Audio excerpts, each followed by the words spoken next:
3, and the entire world has literally descended upon Chicago. 27 million people. They're all flocking there to witness the absolute pinnacle of human progress at the world's Columbian Exposition, the White City. It was this sprawling, shimmering wonderland of electricity and culture, just a massive beacon of unchecked modern optimism.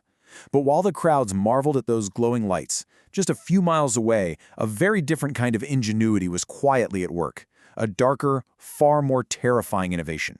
A sprawling building designed by a man named H. Holmes, a man who constructed a monument not to human progress, but to death. Welcome to this explainer on the infamous Murder Castle. You see, countless young dreamers traveled to Chicago for the fair, and well, a lot of them needed a cheap place to stay. Holmes happily provided one, but some of them never left. And it wasn't because they fell in love with the bustling streets of the city. It's because H. Holmes made absolutely sure they couldn't. He built a literal machine, a building designed from the ground up to swallow human beings whole. Chapter 1. The Man Nobody Suspected. Now, his real name was Herman Webster Mudgett. He was a brilliant, highly driven, fully qualified doctor from a quiet little town in New Hampshire. But he knew exactly how to reinvent himself for a chaotic, modern age.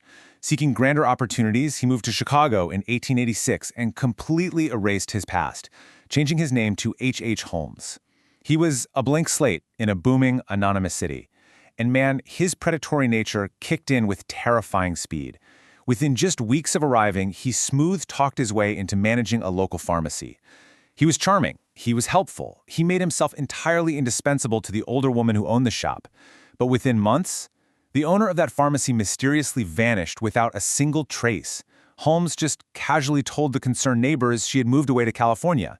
And the most unsettling part of that? Nobody checked. People just accepted his word. Classic move. Just tell people she moved to California. Works every time. So how did he get away with it? Well, he was exactly the kind of man people wanted to believe. He was good-looking, well-spoken. He literally always had an answer for everything. In the late 19th century, a well-dressed doctor with a steady gaze, wearing a bowler hat and a tailored suit, that commanded absolute authority. Society back then was built entirely on face value, and his face was flawless. That charm, that incredibly polished exterior, was his primary weapon. He wasn't some gruesome monster lurking in the shadows. He was an apex predator hiding right in plain sight. He used trust, the exact same way a hunter uses bait. Chapter 2. Inside the Murder Castle. By 1887, Holmes had completely taken over the pharmacy's finances, and he used that stolen capital to buy a massive plot of land directly across the street. He started building immediately. He envisioned a sprawling, imposing structure. This was going to be his life's work, his twisted masterpiece. On the outside, it looked perfectly normal. Ground floor retail shops, a legitimate, bustling business facade just to fool the neighborhood. But the upper floors? Entirely different story. Locals actually casually called it the castle, just because of its sheer imposing size. But inside, it was a labyrinth of death. Hotel rooms and offices that were actually elaborate mechanical traps. Basically, a slaughterhouse wrapped in brick and glass. We are talking about over 100 rooms spread across 3 vast floors. It was an architectural fever dream designed by a psychopath. Hallways that aggressively zigzagged just to disorient guests. Doors that opened directly onto solid brick walls. Stairways that led to absolutely nowhere, leaving you trapped in the pitch black. Windowless rooms designed specifically to isolate and suffocate. And the guest bedrooms? They were fitted with hidden gas pipes. The valves were controlled entirely from Holmes's own master office down the hall. He could literally asphyxiate a sleeping victim without ever leaving his desk. There were rooms lined with iron plating, soundproof vaults, and hidden inside the walls, the absolute most terrifying feature of all, a greased wooden chute running from the upper floors directly down into the darkness of the basement. The basement is where the illusion completely dropped. At the bottom of that dark chute lay the grim mechanical reality of his entire operation. A massive crematorium capable of reaching terrifying temperatures, a pristine medical dissection table equipped with chilling surgical precision, vats filled with corrosive acid. It wasn't just a basement, it was an industrial processing plant for human remains, and all of it was hidden directly beneath the boots of everyday Chicago pedestrians who were completely oblivious to the butchery happening right under the floorboards. Now, you might be wondering, how on earth do you build a literal death trap in the middle of a major city without anyone noticing? The answer is meticulous, paranoid compartmentalization. Holmes fired his construction crews constantly. He turned over workers so fast, often just refusing to pay them and driving them off the site, that no single carpenter, plumber, or bricklayer ever saw the full picture.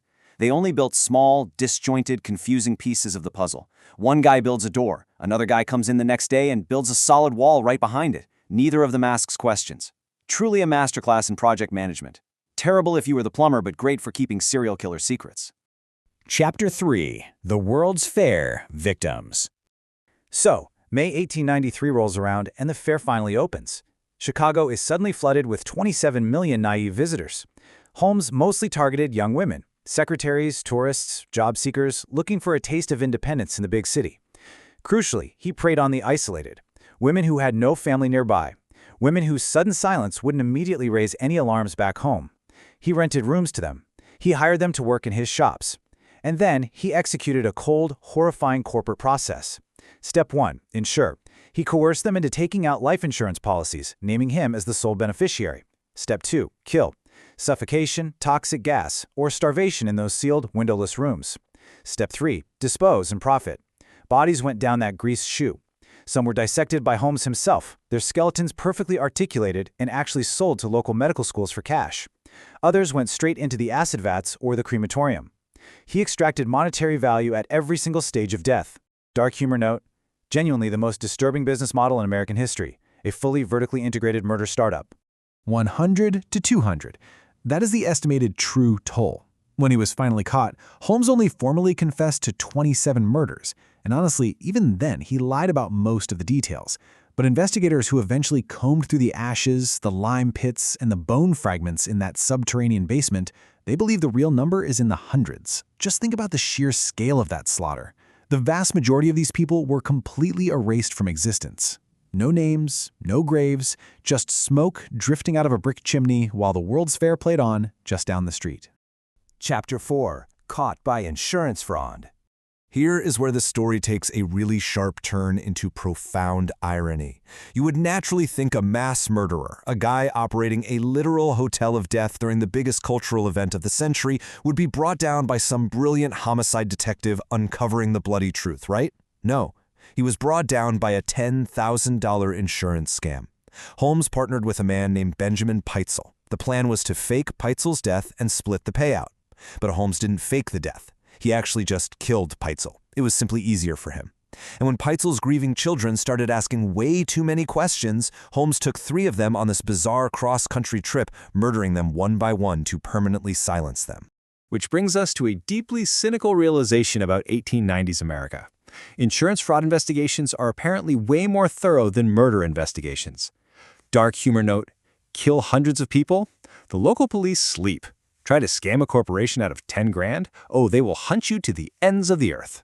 Holmes had been killing anonymously and ruthlessly for years in Chicago, without a single second glance from local authorities.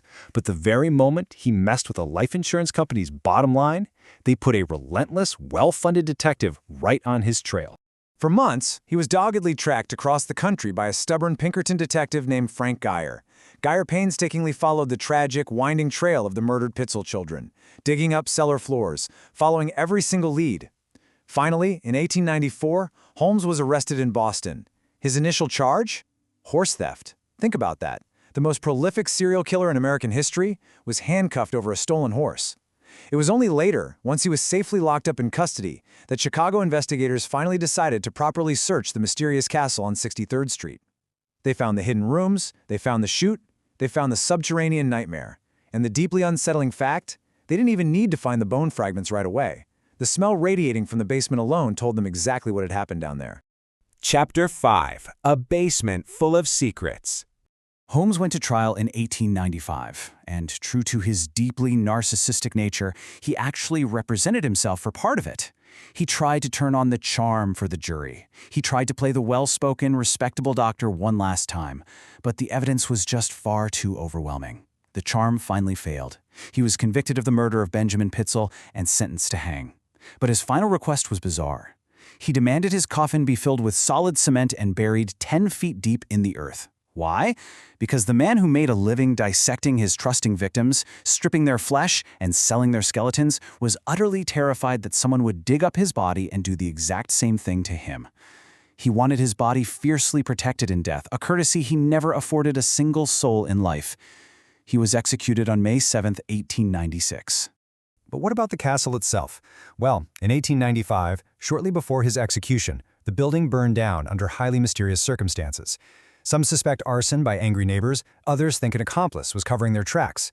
The upper floors were entirely gutted, the labyrinth of traps destroyed. Today, if you go to that exact spot in Inglewood, Chicago, you will not find a plaque, you won't find a historical marker, or a solemn memorial for the innocent people who came to the fair and never went home. You will just find a functioning, everyday modern post office. People are literally buying stamps, mailing packages, standing completely unaware right on top of a horrific piece of history. So as we wrap up this explainer, we are left with a final, lingering, and frankly haunting question. What secrets are still buried beneath that post office? The fire destroyed the building, sure. It burned away the doors to nowhere, the wooden chute, and the gas-filled bedrooms. But it couldn't quite reach the basement. The earth beneath that post office still holds the foundational footprint of the murder castle. The crematorium pits, the lime trenches, a dark, unerased stain resting silently right beneath the feet of everyday life.